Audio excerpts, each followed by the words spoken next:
આજ તો ઘરના કંદો એ ઘઉંના 4-5 કિલોના લોટના ભજીયા કરીને ખરો દીધા અડધા હગાવાલાને.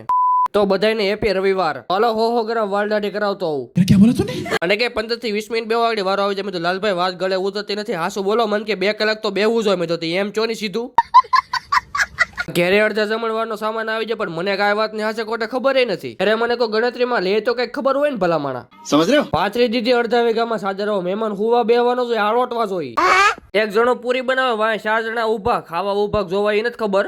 ये सब क्या देखना पड़ रहा है। અમારે ઘરના કંદો છે સ્પેશિયલ ભજીયાના શુભ પ્રસંગે ઓર્ડર લેવામાં નહીં આવે હો. એડો ભજીયાનો ગાણવો પડવો હાસુ કહેજો કોના મોઢામાં પાણી આવ્યું. પાણી આવ્યું હોય ને તો પી જાય બધાનું પૂરું પડે એમ નથી હો અત્યારે. अच्छा ठीक है। હવે બાયો મારાનો ઉપર ઉતરવું પડ્યું એટલે નક્કી નહીં કેટલા વાગે કારણ કે એક કોળે મોઢામાં નાખવાનો 2-3 વાતો કરવાની એક કોળે મોઢામાં નાખવાનો 2-3 વાતો કરવાની એટલે વાર લાગે ને.